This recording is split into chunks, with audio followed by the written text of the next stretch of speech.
Panginoon, maraming po salamat sa inyo. Muli namin sinasamba ang inyong pangalan. Narito po kami sa pag-aaral. Kinikilala po namin, Panginoon, ang inyong magagawa. Nagpapasalamat kami sa kahanap ng pribilehiyo.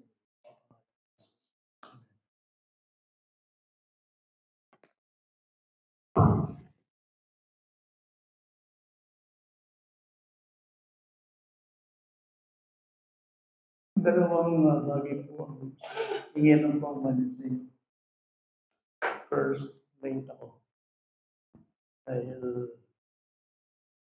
hindi ko maiwasan sa diabetes. Sorry, Doc. Anong oras ka?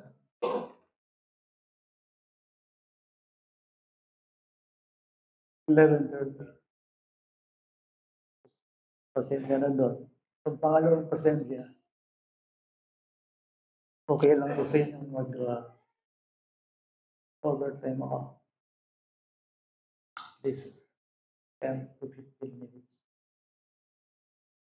Pwede po ba? Wala po. As usual ba, magkatagalog ako or ang bangang Tagalog? Kapatid si Rose. Ay din po. Tapis po kayo, no?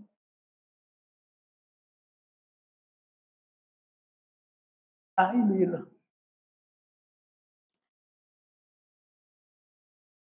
Pero kapatid si Rose. Tagalog po, okay lang sa inyo. Naintindihan na.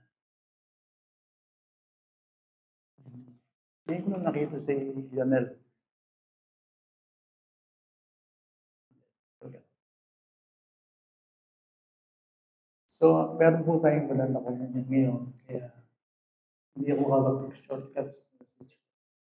Dahil sa komunyon, importanteng naintindihan. Anyway, ito yung third part pa ng message ko for Christmas message. Third, no? Third. So, muli natin buksan yung Bible natin. Pagbasawan tayo. Galatians chapter 4. Galatia. Ang kabanata po ay 4. Sa pangatlong linggo, 2025 na tayo. Christmas message pa rin ito. Yung part 3 ng Galatians chapter 4 verses 4 to 5. Subalit nang dumating ang ganap na kapanahunan, sinugo ng Diyos ang kanyang anak na ipinanganak ng isang babae at ipinanganak sa ilalim ng kautusan. Noted po kasi yan ang aking gustong diyan ng stress. Upang tubusin ang mga nasa ilalim ng kautusan, upang matanggap natin ang pagkukup bilang mga anak. Okay? Remember po mga kapatid, no? Hindi nyo pwedeng sabihin tawagin anak kayo ng Diyos hanggat kayo alipin. Okay? Okay, at para lubos nating maintindihan kung ano yung mas malalim pang kahulugan ng Pasko. Sabing Pasko po, hindi po Happy Birthday Jesus. Hindi lang po yun. Kung hanggang doon lang yung alam natin sa Pasko, please, sana kayo. Ang dami nating hindi alam pa. Okay? Okay. Kaya ako sinasabi ito para makita ninyo, okay? Ano pala ang sinasabi ko sa inyo? Hindi tayo pwedeng maging anak ng Diyos hanggat tayo ay alipin. At doon nga tayo tutubusin. Okay? Kaya nga dumating si Kristo, hindi lang upang ipanganak. Christ did not come to be born. He came to die. Ito nga yung banal na hapunan. No? Okay? Pinuulit ko, kung ang alam lang natin sa Pasko, si Kristo ipanganak, yun lang, hindi natin alam na hindi yun ang pinakapunto ng Pasko. Ang Pasko, siya'y dumating, hindi yun kami panganak, hindi pumatay. He came to die. Okay? Hindi siya ipinanganak lamang. Hindi siya ipanganak upang mamatay. Bakit kailangan siyang mamatay? Upang tayo tubusin. Okay. Siyempre, in English, theological word din, hindi po natin pwedeng iwasan ito, mga kapatid. Pakinggan po niyo ako. Okay? Yung salitang redemption. Redemption, okay? Redeem, R-E-D-E-M. Importante yun, okay? Okay. Mas celebrate nyo ang Christmas kapag alam nyo na kayo talaga nagpasko. Okay? At hindi ako napapagod magsalita sa inyo. Si Kristo, hindi tayo nagkaroon ng Pasko para sa holiday. Hindi lang yun. Si Kristo ay meron talagang ipinunta rito upang tayo tubusin. Anong ibig sabihin ng tubusin? O redeem? Ano ibig sabihin nun? Halimbawa, ako ba'y tinubos? Ako ba'y natubos? Okay? Saan ako tutubusin? Kasi yun ang ibig sabihin ng banal na hapunan niya, no? Namaya, bakit nandyan yan? At bakit ako susubok dyan? That's why napakahalaga maintindihan natin. Ang Kristiyano, sa totoo lang, halos ginugugol niya ang kanyang buhay sa tinatawag natin, seryoso siya sa buhay. Christian life is a serious life. Kasi namatay si Kristo. Okay? Di ba? Nabasa ko yung mga condolences ninyo kay Sister Grace. Nabasa ko doon, condolence. Parang extreme, no? Minsan, happy birthday. Birthday. Tapos, condolence. Parang kailangan natin yun, di ba? Pero doon ka rin niya mag-seryoso yung tao, kaya happy birthday o condolence. Saan siya mas seryoso? Di ba kapag namatayan? Nakikiramay tayo kay Sister Grace, nabalitaan ko rin yun eh. Okay. At masaklap yun dahil biglaan niya ka.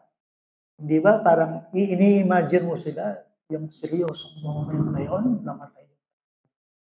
Mahal sa buhay. Is, kailangan lang yan bilang tao. Paano pa kaya ang anak ng Diyos, si Kristo, ay namatay para sa akin? Hindi ka ba magsiseryoso dyan? Diba, okay lang yung pumunta ka sa mall, kumain ka, mga holiday, sa Pasko, may party. Okay na yun. Pero hindi ba higit sa lahat na pagbubulay-bulayan natin ang ibig sabihin ng Pasko? Malay para sa akin. Okay lang po. Halimbawa, itong Pasko, kapag Pasko, nasa bahay na kayo. Kung sa bahay naman, doon yung iniisip ang ginawa sa inyong pagtubos. Diba nga, puro saya, makita natin kang serious thoughts, serious moments.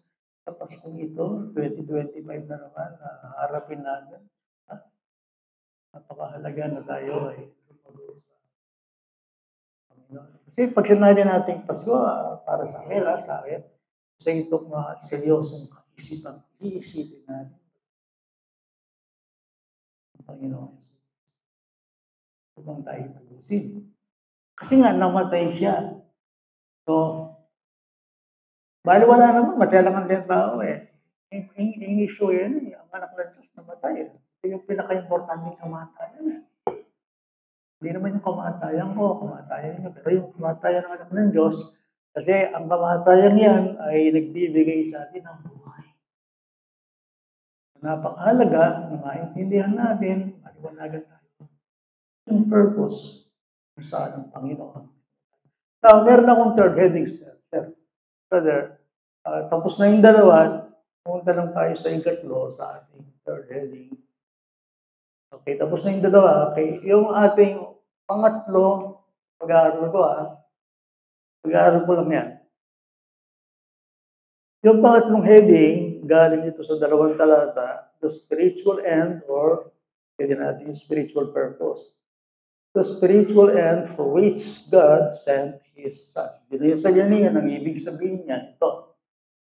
Ano yung pakay na spiritual at sinugo ng Diyos ang kanyang anak? Ano ang pakay?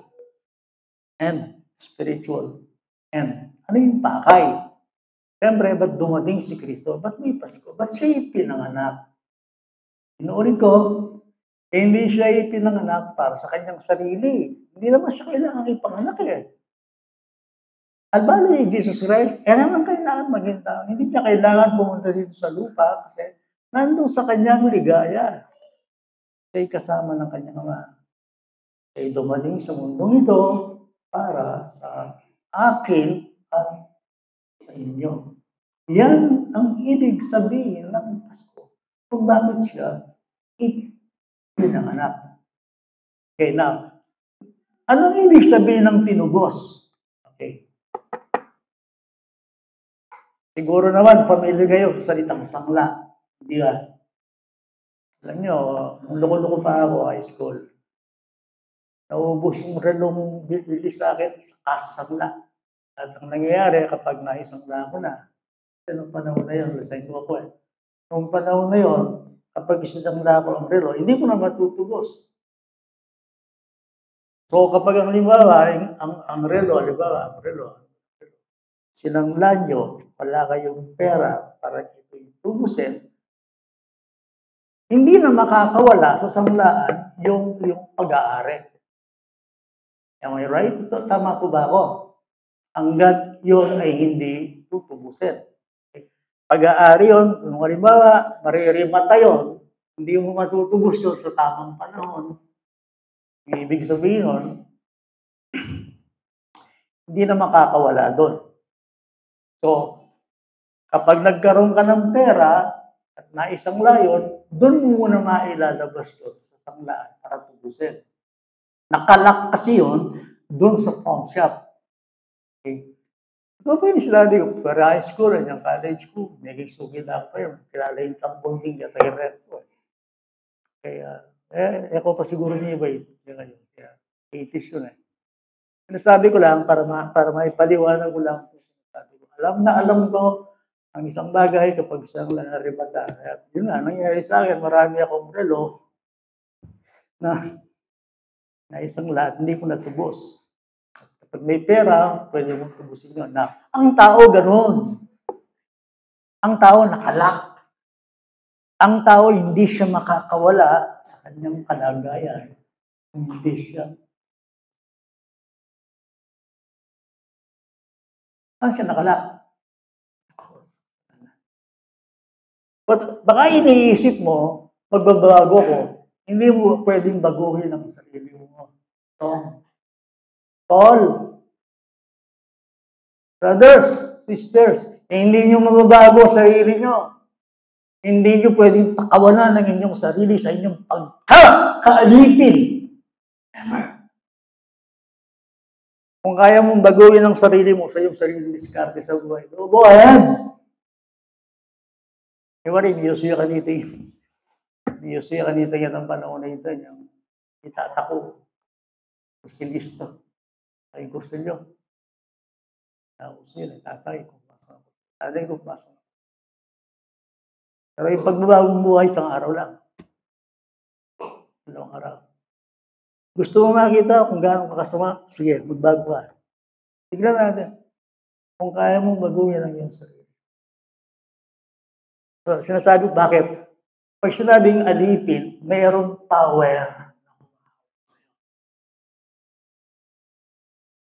Napakalakas mo. Pwede ang pride.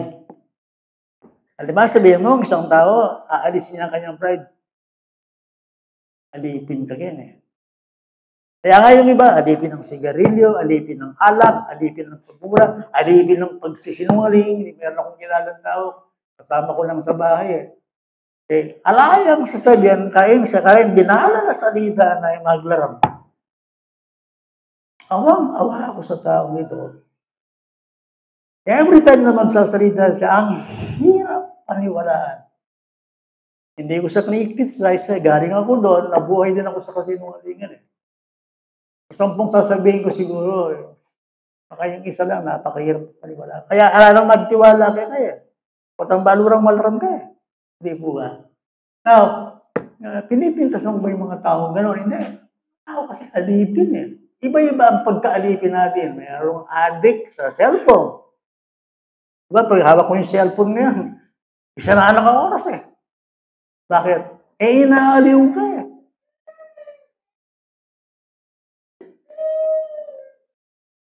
Sinasabi ko lang sa inyo, alang exempted. Nakikita nyo, pag nakikinig kayo sa salita ng Panginoon, sinasabi ng Panginoon kung sino ka. Masakit. That's why yung iba, ayaw nila yung Word of God kasi sinasabi ng Panginoon kung sino ka eh. Ayaw mo yun. Every time na makinig tayo ng salita ng Diyos, lalo na pagbago tayo, lagi kang nagigilty. Pag nagigilty ka, tama yun. Kasi yun ang totoong kalagayan mo. Ayaw mo ba na may x-ray ka? Ayaw mo ba na malantad ka? Ayaw mo ba na makita ang Panginoon kasi bago kanya gagamutin, i-expose niya muna. Di ba ang mahusay na doktor, ganun eh. In doktor naman, pag nagpa-check up ka sa kanya, agad-agad ba, pag agalingin ka, bibigyan ka ng gamot, susuriin ka muna. Dahil mga galing na doktor, suryanta ka pa. Sagli. Check tayo ba? Para sa ganon, makatama siya sa gamot.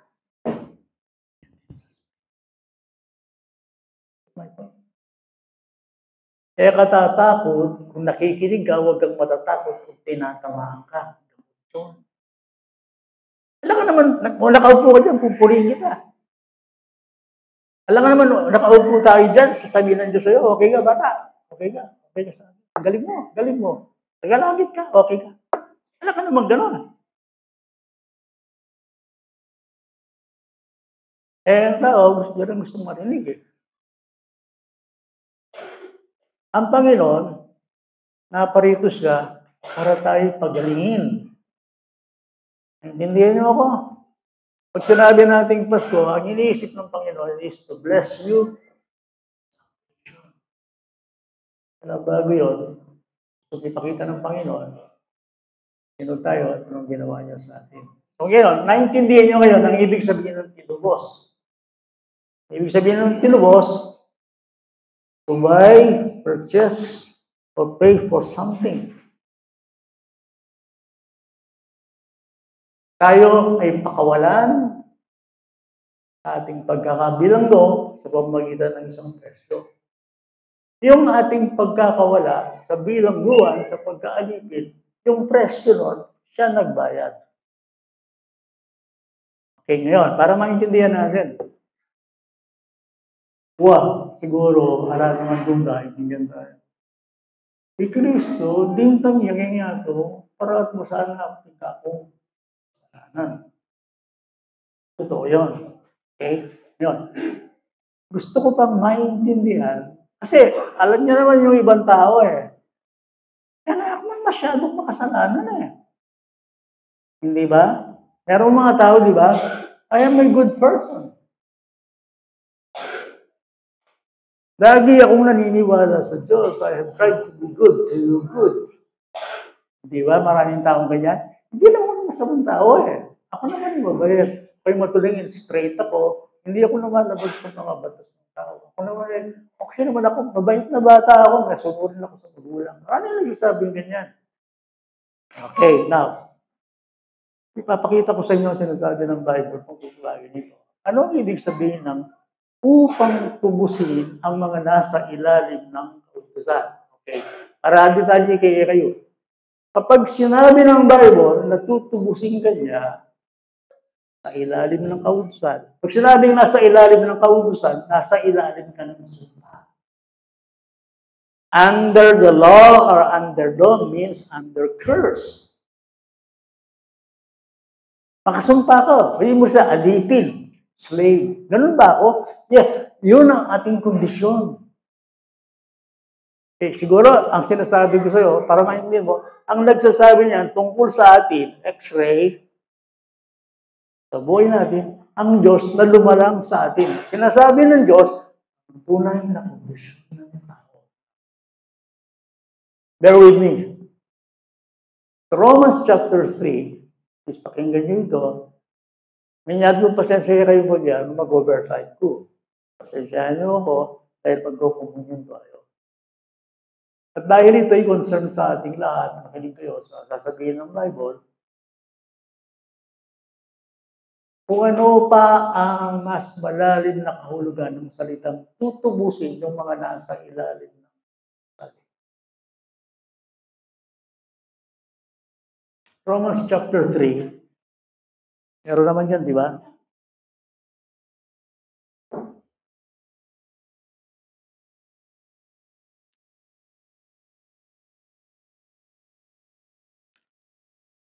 Okay lang yan, Jenny.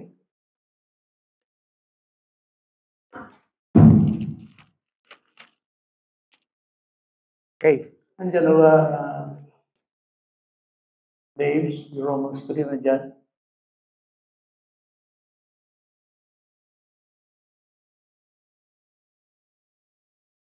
Pwede, yun ang paggalang sa Word of God. Andiyan na ba?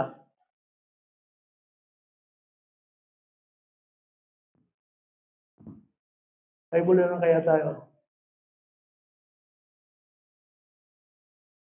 Okay. Andiyan na?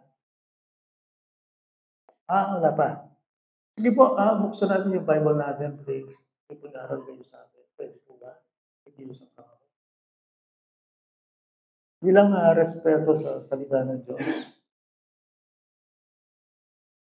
Wala po dito eh. So, give respect to the Word of God. Pwede po ba? Sign natin sa God. Romans 3. Wala natin sa verse 9 up to verse. Pinapaliwanag ko sa inyo, ano ang ibig sabihin ng tutubusin tayo sa ilalim ng kautusan. Now, kayong narito, Christian man kayo o hindi, lahat tayo ay kasama dito. Read.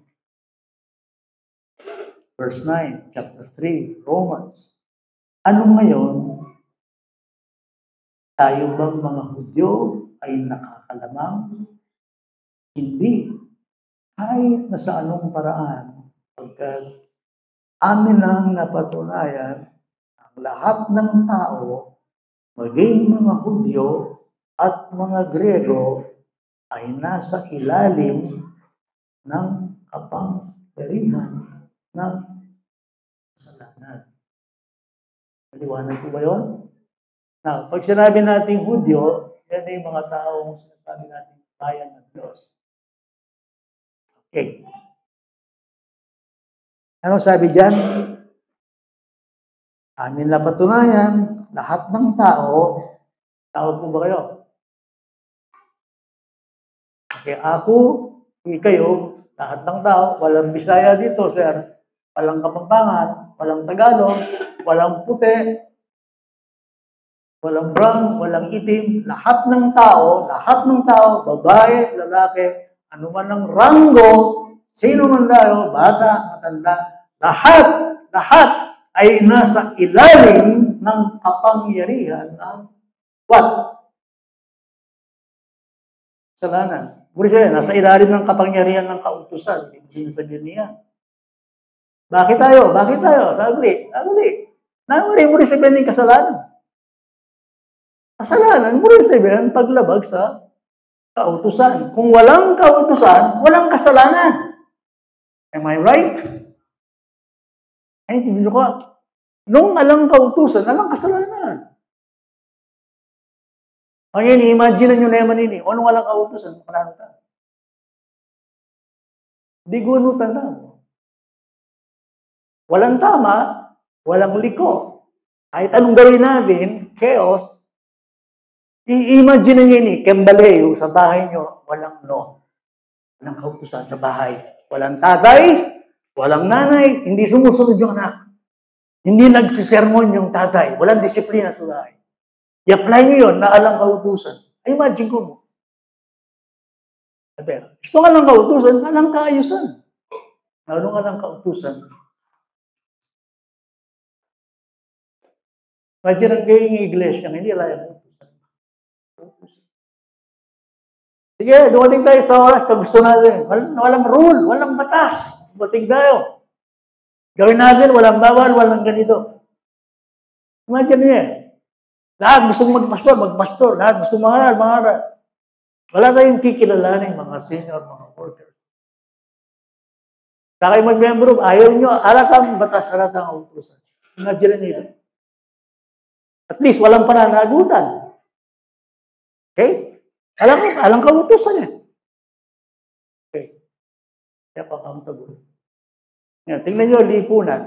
Alang presidente, alang vice presidente, alang senador, alang mayor, alang gobernador, alang kautusan. Alang batas ng lipunan. Imagine niya, ang daigdig na gano'n na walang kautusan. Kaya, in hardin ng Eden, minutos na yung Diyos. At yung Diyos, at yung trono. Pag sinasabi ng isang tao, alam Diyos, alam Diyos, at yung trono, at yung utos. That's why, manakaw ka, kaya ka managot. Ba't ka mananagot? Manakaw eh. Pumatay ka, mananagot ka ba? Yes. Bakit? Bawal ang pumatay. O, kung halimbawa, alang kautusan, hindi chaos. Ayun po, I imagine na yung kautusan, kailangan ng tao. Pag namang mutos ka, dali ang tutupit yan. Ay, mga lukul-lukul tayong mga tao eh. Gusto mo makita na ang tao ay labagero, magbigay ka ng utos. Yung utos na yun, lalabagin niya. Galang mo yung tatay at yung nanay, napupo. Asawang lalaki, mahalin mo yung asawang babae. Hirap gawin mo na. So, ay rugo, pasalamatan nyo, papapasalamatan ninyo na may Bible. Ito hindi pabigat sa inyo. Na kung hindi kayo biblas ng Panginoon. Ang nilalaman nito ay ayos. Iwanan. Buhay. Ay, because God is a God of light. God is a God of order. It's true. Sino ba ang ayaw ng may utos? Hindi mo rebelde. Kasi gusto ng tao, to tell you, gusto ng tao siya ang Diyos. Ito ang gusto ko, ako ang susunod. Sinasabi ko lang sa inyo, na makikita mo, pwede mong i-appreciate kung sino ang Diyos sa kanyang utos. Okay? So, sa hardin ng Eden pa lang ay may utos na, Eva, Adan, kakanan yung buwang yan. Ang Diyos ba may karapatang mag-utos? Of course. Why? He is God. Pinakikita ko lang sa inyo. Ngayon, yan ang naging problema ng tao. Remember, tatandaan nyo, isang utos lang ang nilabag ng tao, napahamak tayo. Ano yung utos na yun?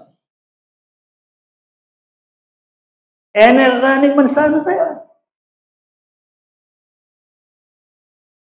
Sana siya ubos. Durian niya. Hindi. Walang specific na yun. Hindi ko alam. Kung tatanungin nyo, kung di masanas, hindi durian. Ano? Tawa ko. Hindi ko alam. Whatever, Hindi yung bunga ang concern natin. Ang ating concern doon, yung utos.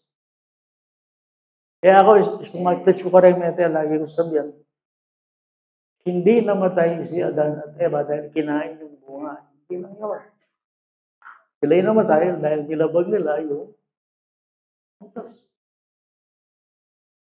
Okay. Makikita nyo ngayon, nung matino ka isip, masalamatan mo yung utos eh. E pumangan yan naman. Okay. Ako yung buring ating utos dati, yung ikipagkilala yung gino. Kanito. Dahil lang sa marin ako, alagayan. Ngayon, pakinggan natin ang sinasabi ng Bible. Okay. Sabi niya rito, napatunayan na maging Hudyo, mga Grego ay nasa ilalim ng kapangyarihan ng kasalanan. 10. Gaya ng nasusulat, ito, baka masya kayo dito. Walang matuwid. Wala kahit isa. Okay? Kahit isang tao, walang matuwid. Wala. You believe that? Hindi ako matuwid. Basta magsalita ko yan, okay ko. Ikaw okay, ikaw matulid. Reabalo yung puso mo. So, walang matuwid. Ibig sabihin yan, of course, pinakikita ko lang sa inyo, not even one. Not even one. Kahit maghanap kayo ng pinakamatinong tao sa daigdig, hindi siya ituturing na matuwid ng Diyos. Bakit? Alipin na siya. Nasa kapangyarihan sa ilalim ng... Kaya papunta yung impyerno yung tao. Alam niyo ba kung saan ka pupunta? Alam mo ba kung saan ka pupunta ako? Kung hindi dumating si Kristo, tinubos tayo. Lahat tayo papunta ng hell. Papunta ng impyerno. At tawa-tawa ka dyan, pakit-kit ka dyan. Alam mo ba kung saan ka papunta pag namatay ka? Hindi. Pupunta ako ng langit. Siguro naman, kasama ko si Michael Jackson doon. Sa Primarty. Yan ang sabi ko, pero hindi yan ang sabi. Sinasabi ko lang sa'yo. Kahit isa, stream. Yes. So, 11. Wala ni isang nakaka-unawa. At hindi. Wala bang isang nakakaintindi sa Diyos? Wala. Yan ay ibig sabihin, total depravity. In Bible, magsalita na ganyan, i-expose na din daw. Na yung tao sa kanyang totoong kalagayan, sa kanyang lost condition, that man is lost. True condition. Ang tao ay nawawalang pa. Ako yun.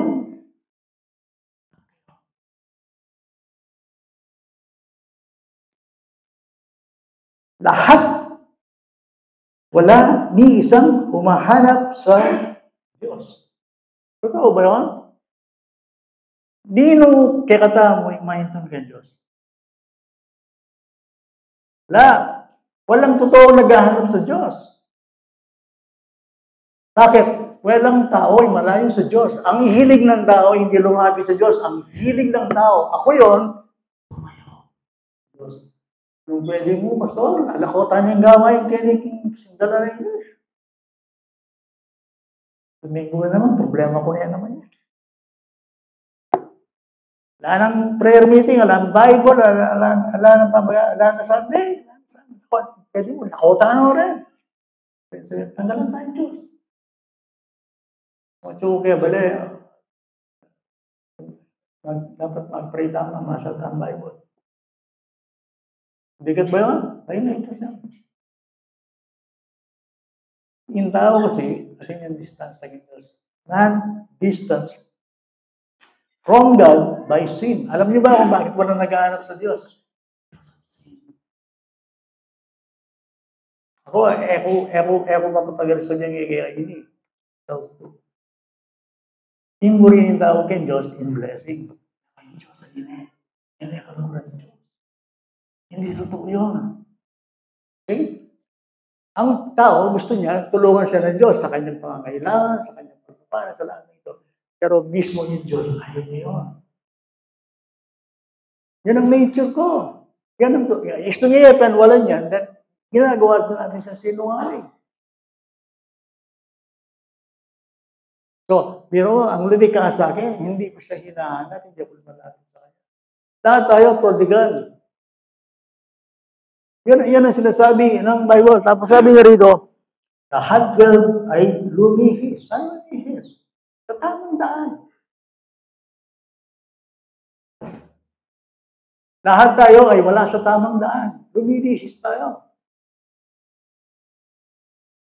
Sama-sama silang nawalan ng kabuluhan, walang gumagawa ng mabuti, wala kahit isa.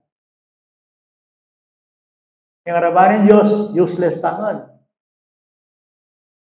Bilang tao, lahat tayo ay ganun.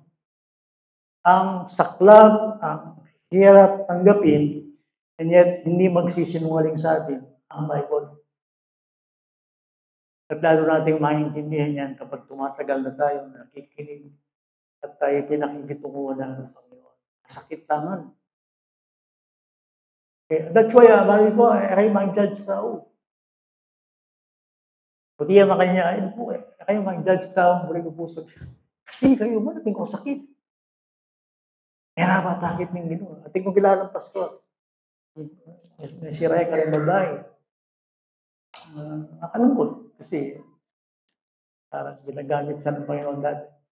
At na-expose siya. Matanda pa siya sa akin, pero nagkaroon siya sa isang 25 years old na babae. Pero ang sinabi ko sa sarili ko, Panginoon, siya ang nilantad mo. Ako hindi.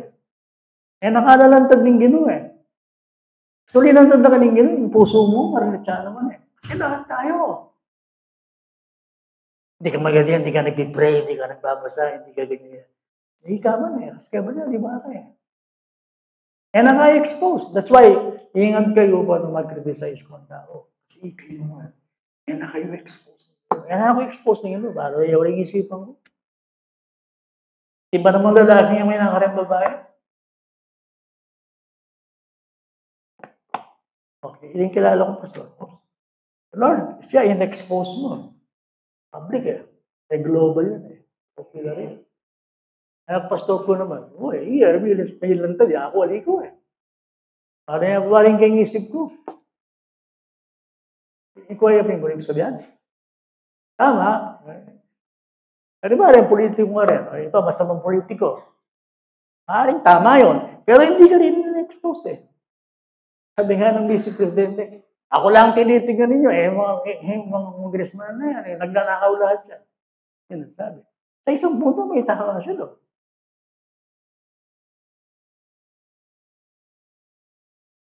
Believe ka kayong presidente ngayon Believe ka kayong vice ngayon. Kayong mayor rin, kayong gobernador rin. Ang mga malo rin.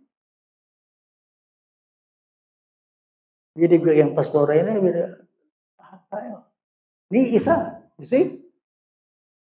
The point is, that's why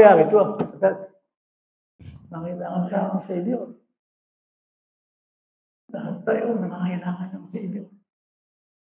Alam mo, sinasabi ko. Palinawin mo yung sarili mong ikaman.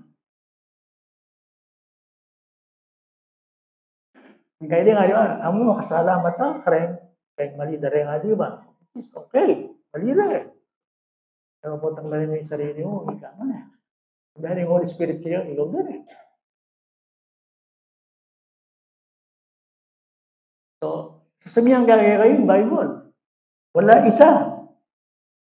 Ang kanilang lalamunan ay isang libingang bukas, 13, sa pamamagitan ng kanilang mga dila ay gumagawa sila ng panwa. Ano ba problema natin ngayon sa ating bansa? Bibig, di ba? Nakamatay ng asbok. Kaya nakal niya ni fake news. Kaya nakal niya ni vlogger na yung suna. Kasi at suka kayong kaya ngayon halimbawa at suka. Ikatago mo yung dyan ngayon Gusto mong salita ka. Kahit anong gusto mong sabihin Meron akong pinapahingahan, akong gagawa ng yan. Mura. Facebook, ang kanilang mga lalamunan. Imagine, Vice Presidente, patayin niyo si Marcos. Patayin niyo yung First Lady, patayin niyo yung Speaker. Bibig yun. Bibig. Balita naman yan. Hindi ba? Maranating kayo. Hindi ba? Ganyan. Ngayon. Ang pandaraya ba? Nasa gobyerno na. Okay.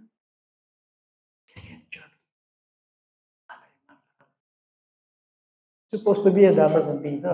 Nung ating tema, honest at tao.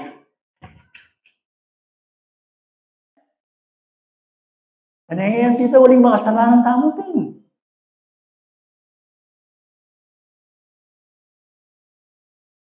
That's why yung Kristiyano rin nyo po, sinasabi kayo, dapat namimingat talaga kaya sasabihan, kaya lakad, kaya lalawin, isipan, kailangan tayo maging maingat, ulit kayo kasalanan. Kaya, sabihan yung Bible, ang kanilang mga lalamunan na nakamatay. Then, ang kamandag ng mga ulo ay nasa ilalim ng kanilang mga labi, ang kanilang bibig ay puno ng pananumpa at kapahitan ng kanilang mga paa ay matutulin sa pagpapadanak ng dugo. Pagkawasak at kalungkutan ang kanilang mga landas. 17, at ang daan ng kapayapaan ay hindi nakikilala. Magiging payapa pa ba ang daigdig? Patanda ng main principle ng kapayapaan. Christ. Hanggat si Kristo ay hindi bumabalik, hindi magiging payapa ang daigdig. Kahit dumating siya ng unang pagkakataon. Imagine natin, kapayapang ginagawa, wala eh. Kailan darating yung kapayapang? Darating yun. Ladies and gentlemen, darating yun. Kailan? Kapag bumalik na ang prinsipe.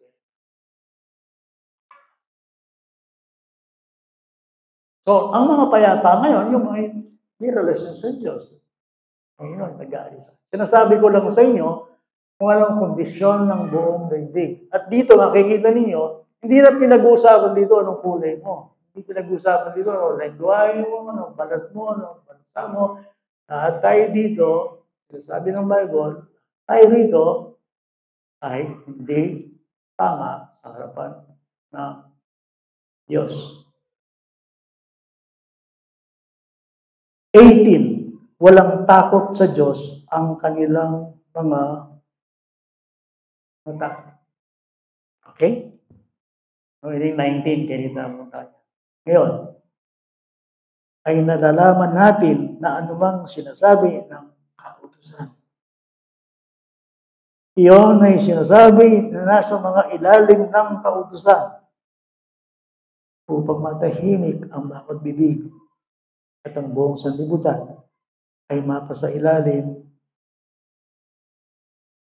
ng hatol ng Diyos. Sabihan ko kaya nung lukaring kanginin, ikanginin na ala kang Kristo. Sabihan mo kaya, lukaring ka. Kung may tayo ang magkakapusan. Guilty tangan kang Diyos. Kanyang-kanya, nakikinig ka, parang wala ka napapakinggan. Hindi ka seryoso. Sa totoo lang, lahat tayo ay guilty before God. You're guilty! Ka magsalita. Sabihan na ng ginugera, shut up. Ako nakamatay, ako mamiabis. Hindi, yung kautusan. Yan. I-explain kayo kanya, ano ba yung sabihin yan? Ang ginagamit ng Panginoon sa tao, sukatan ng pagkatao. Kautusan. Hindi yung refine ka, hindi yung pastor ka, hindi yung leader ka, hindi yung wala kang ginagawang masama. Hindi, ang kautusan. Ibig sabihin nun, yung kautusan ng Panginoon, ang ginagamit sa'yo ng Diyos upang timbangin ka kung sino ka. Lahat tayo failure. Lahat tayo failure. Sino man sa atin, naroon rito? Wala. Masyado yung kain Bible eh. Wala kahit isa.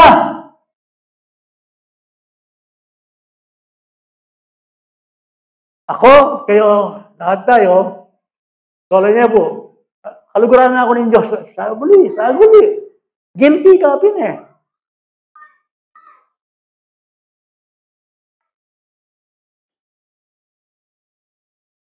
Paano ko naging guilty? Ngayon, tingnan natin para lalo nung maintindihan.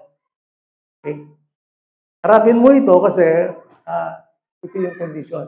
Tingnan natin ang Galatians 3:10.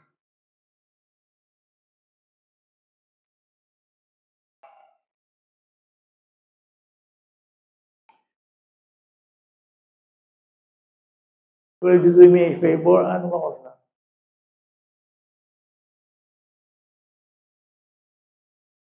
Well, kaya gamit ini kasi tayo palang baterya. 12 Serbong. 12. Okay. Alam niyo po, nanong mo rin napasabihin ng anak niya at lalo na ng kautusan, ginao. Pagkat lahat ng umaasa sa mga gawa ng kautusan ay nasa ilalim ng sumpa. Pagkat nasusulat, sumpain ang bawat isang hindi sumusunod sa lahat ng bagay, nasusulat sa aklat ng kautusan. Okay na.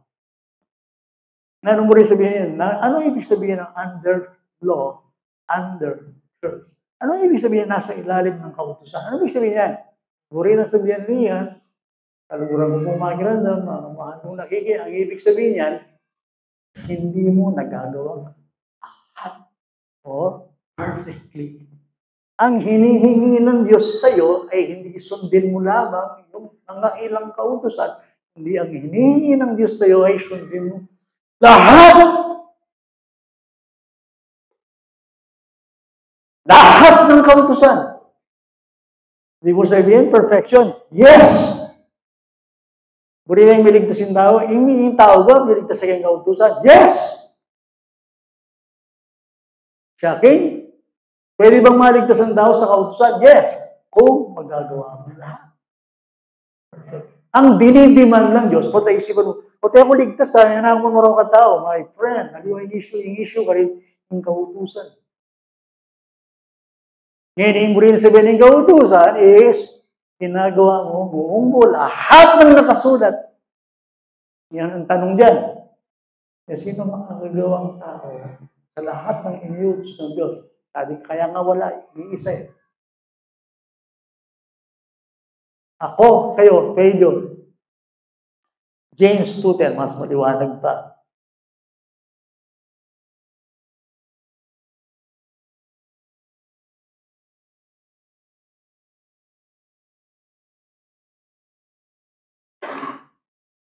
Okay, lain niya po na yan, Santiago.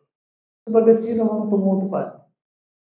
Ang buong kautusan, subalit lumabag sa isa, ay nagkakasala.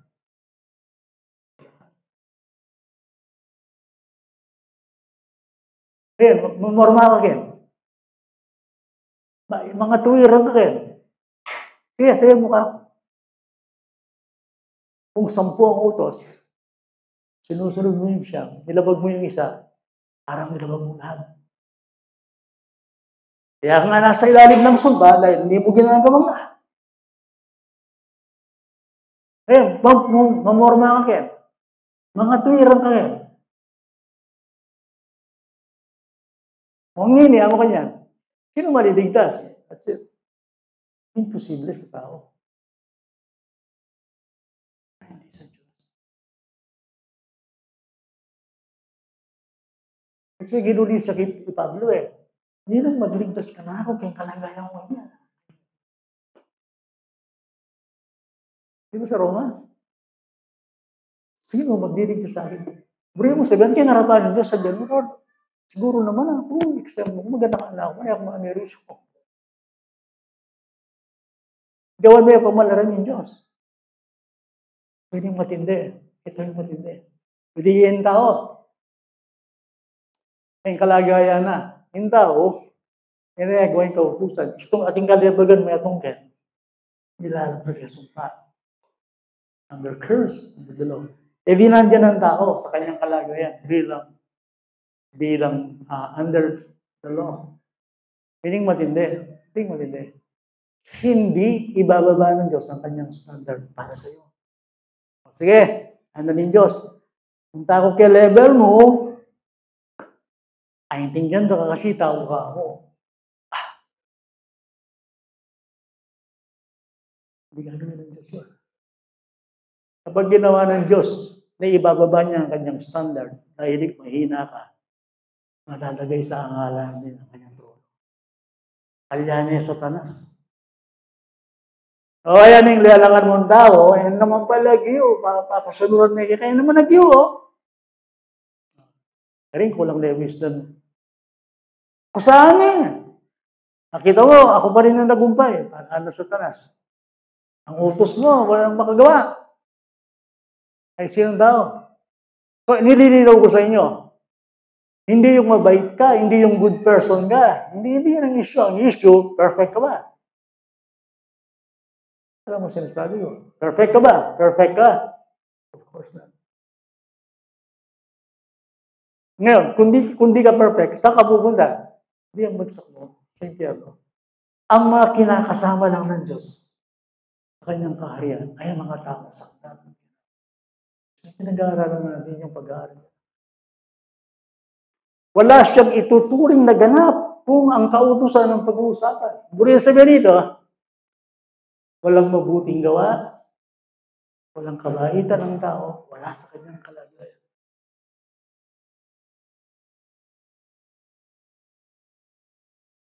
Yan palagi yung ninuing pekamatinong tao kanya itong hindi. Dahil ito kaya katao sa lahi ng tao. Pwede kayo magsalita. Sino ba? Alam ba, pekamagaling, pekamatinong tao. Alam ba ito sa degree ko sino? Hindi natin alam. Hindi ko alam. Maybe let me guess. Lagay ko walang migit kang Pablo. Alam niyo ba si Pablo before his conversion? Si Paul. Anong tawag sa kanya? Nag-aral yan sa paanan ni Gamaliel. Si Pablo ay isang tao, hindi walang hiya. Hindi siya walang hiya. Straight, clean. Sa pag-uusapan, sabi ni Pablo, pagdating sa kautusan, walang kapintasan. Philippians chapter 3. Kung may pagmamalaki, ako yun. Pariseo ng mga pariseo, Hebrew ng mga Hebrew, ako yun. Hindi ako profligate, hindi ako masama, ako straight. Ako yung masigasig sa aking reliyon. Ako yung mga Diyos. Pero yung kakilala ni Kristo, yung hanggang at yun, ano sabi niya? Everything is dross. I count them. Basuran pala yung tsuka ko. Kristo. At yan sabi yun, doon niya nakita na sa harapan ng Panginoon, ang kanyang pwedeng ipagmalaking kabutihan. Tandaan niya, Pauline sabi, the soul of Tarsus. Kaya nga sinasabi ko sa inyo, walang titino sa kanya sa atin. Hindi siya walang hiya. Pablo ito. Pero nung nakilala niya ang Panginoon,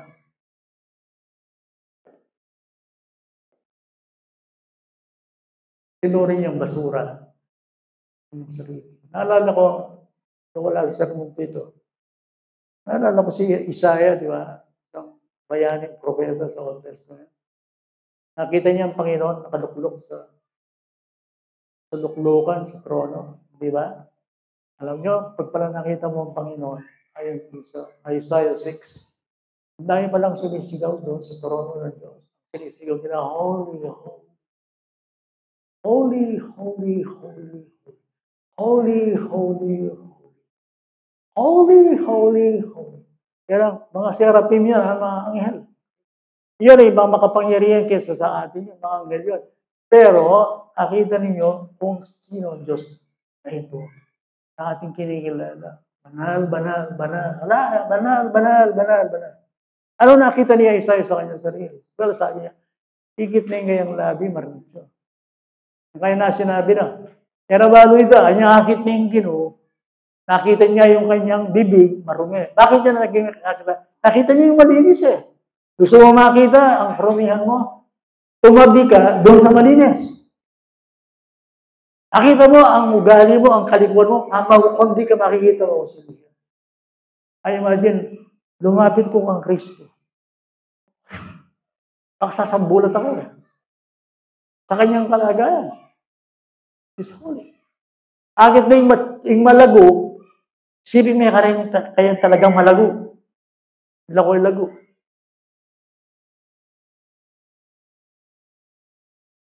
Ganun din tayo. O, banal ako. Okay ka. Tabi ka kay Rice. Lumapit sa aking kautusan. Ing kautusan, iyeng kay katao ko. Tawag dito, nakalimutan ko sa English eh. Yung panghulog. Di ba rin, madalas kayo sabihan. Lagan mo rin posting rin, malamang diretso do. Rin posting rin. Para masabi mo yan, perfect. Hulugan mo. Lilitaw dyan kung ano yung flaw, kung ano yung maluktot. Mali. Uhulugan mo yan. Ang tao, sa kanyang kalagayan, akala mo diretso. Ilagay mo yung kautusan sa kanya, nakikita mo yung kanyang tabi-tabi. Ganyan si Isaiah. Nakita ni Isaiah ang kanyang maruming bibig, kung makita niya. O pala isang tao, may maruming. Pwede mo ilagay dyan yung verse 2 ng Rock of Ages. Nandiyan ba?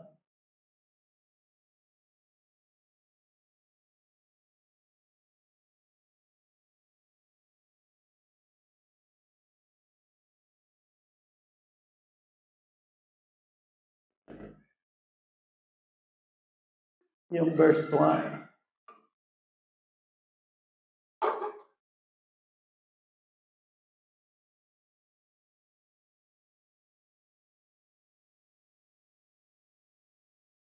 Yun. Kaya isa sa pinakamagandang wedding Kristiyano. Yan. Himnal yan. Okay? Para sa akin, isa yan sa pinakamagandang wedding.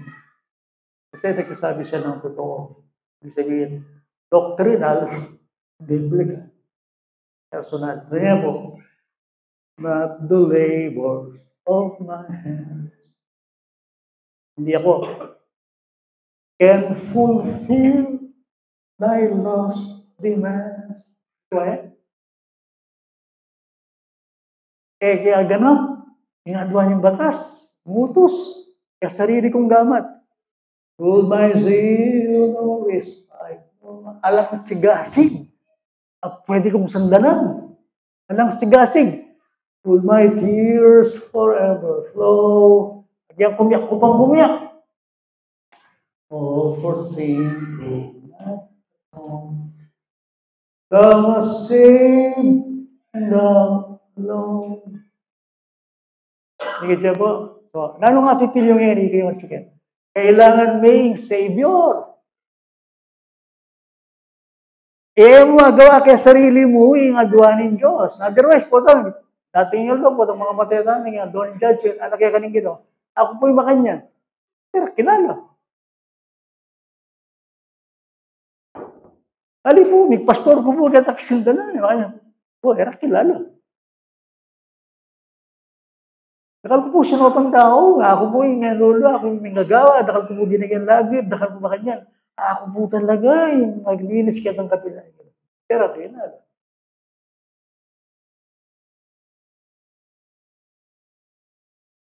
Ikaw yung punto. Kaya nga adwaning kautusan mo eh. Yan. Patuano ka na rin.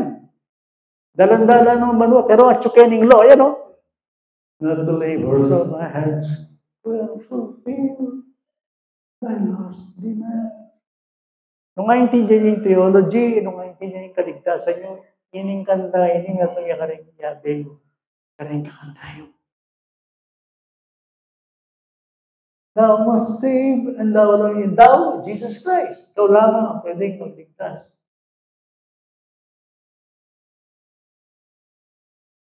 Yes. And thou alone. Kasi, ngayon, tignan mo yung verse natin, matapos natin. Yung Galatians 4:5 and 4:5.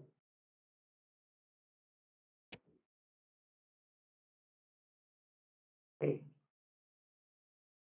Upang tubusin ang mga nasa ilalim ng kautusan. Yung mga kaibigan ngayon, yun dapat yung isipan. Yan yung walas mayari. Balit nang dumating ang ganap na kapanahonan, isinulo ng Diyos ang kanyang anak, na ipinanganak sa isang babae, tapos natin yan, ito yun. At ipinanganak sa ilalim ng kautusan. Sabi ko kaya kayo, si Christ ay ang umibait. Hindi lang siya ipinanganak.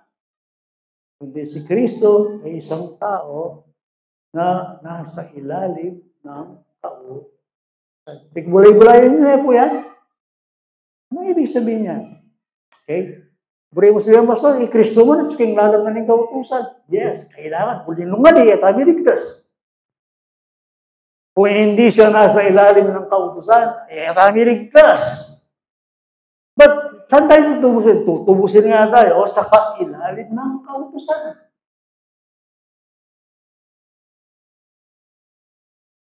Imbalo daw, natubos na kataking kasalanan. Wapin, baka na, ito.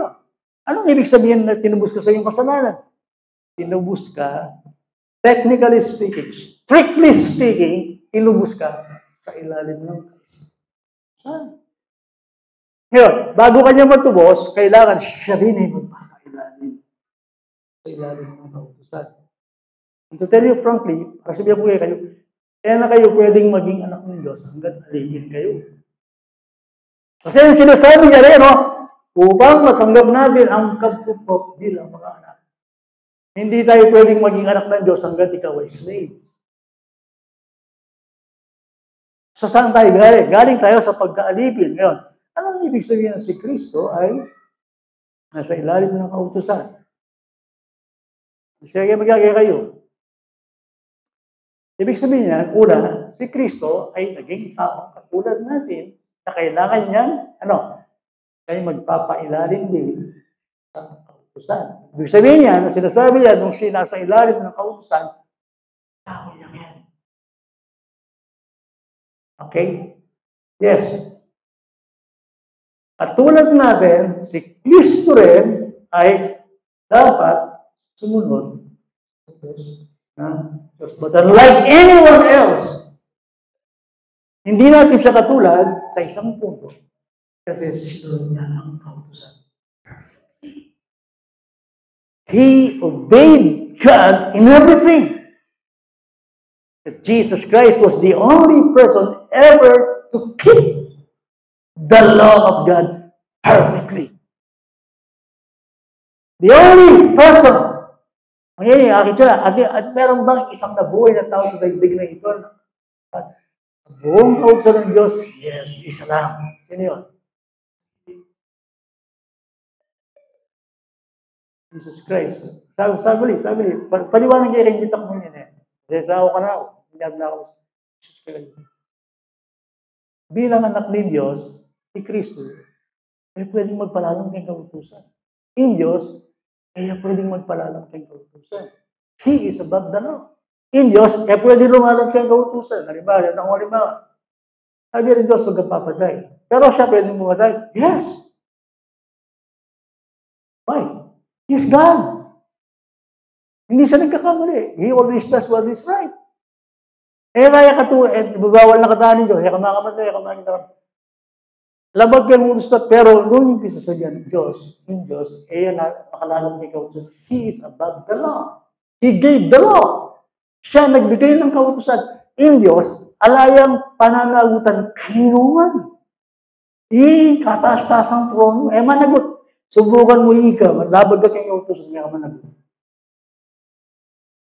Pero siya hindi. Why? Si Diyos. Bakit si Kristo nasa ilalim ng kautusan? Pero bago tayo matubos ni Kristo, kailangan siya ma-perfect niya ang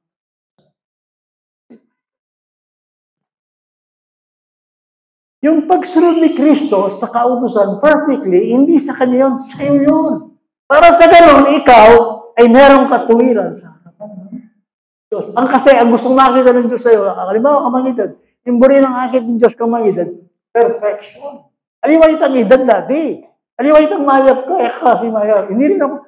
Ang gustong makita ng Diyos sa'yo ay ang iyong buhay ay perfect pagdating sa kautusan ng mananagutan. 3:13 ng Galatians. Ang gawa po ni Dave,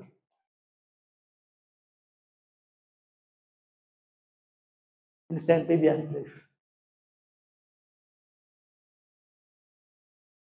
Wala niya po yun eh.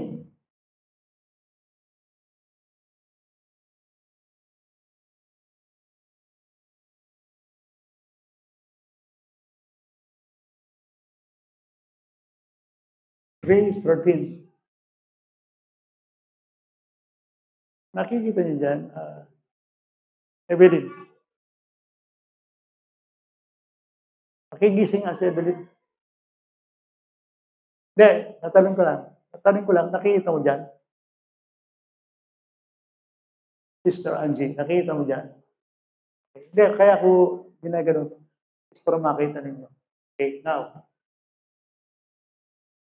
inubos tayo ni Kristo mula sa sumpa ng kautusan. Ang siya'y naging sumpa para sa atin sapagkat nasusulat, sumpahin ang bawat binibitay sa punong kahoy. Mga pagbubukan niya na eh. Baka na nakatanggap po si Kristo kay kautusan. Halimbawa, okay, sandali. Bakit siya namatay? Sumpa kasi namatay. Ano yung isang sumpa? Pero bakit siya namatay? And na-perfect niya yung kautusan. Di po, kalputan na kayo mo kay Siba. Si Kristo, pwede mamatay? Ala na yung gawang kasalanan? He was sinless. Perfect yun, Christ. Si Kristo, lahat ng kautusan, sabi ko, he obeyed God in everything. Pwede yun. Pag siya namatay, ang pinapatay lang, ang binibitay, ang sinusumpa, yung lumalabag sa kautusan. Ba't siya binitay? Ba't siya sinumpa? Ba't siya pinako sa krus? Balik mo rin siya yun eh. Kaya di o kanareng maro katao. Yung mga labagero, yung mga hindi sumusunod sa Diyos, ipinapa ko dyan. Yan ay tanda ng sumpa. Sinumpa ba si Kristo? Oh yes. Oh boy. Bakit? Bakit siya namatay? Ala na yung kasalanan. Yun nga ang pagtubos. Binabayaran niya ang utang mo. The price is His death. Anong utang ko? Ako isang under the law. Kaya nung namatay Kristo, only nung patbus ka na. Kaya hapon na rin. So, naintindihan niyo ngayon. Si Kristo ay hindi namatay sa kanyang sarili. At hindi siya pwedeng mamatay sa kanyang sarili. Inulit ko, kanya ibig sasabihin ko kay Jesus Christ, dintang niya para mate. Para may bay. Sabi ko rin kayo, nung kaya kayo umabalo, happy birthday Jesus. Ang gaya ka rin, hindi ko minamasama yun, sinasabi ko, happy birthday Jesus. Jesus Christ. Hindi siya dumating ipanganak. Hindi lang. Ano? He came to die. First Peter 1, Dave, 18 to 19.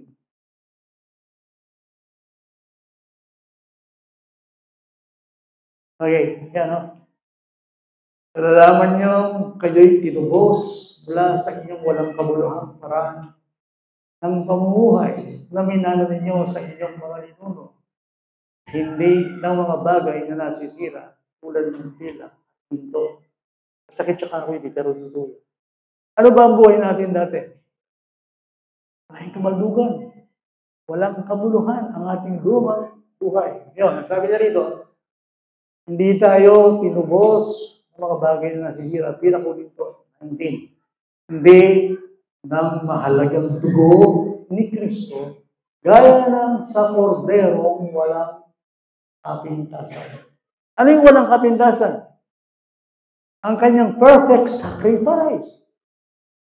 Christ was perfect in every respect. Yung kanyang sakripisyo, yung kamatayan na kanyang krus, perfect sacrifice. But perfect sacrifice, perfect yan kasi yung obedience niya.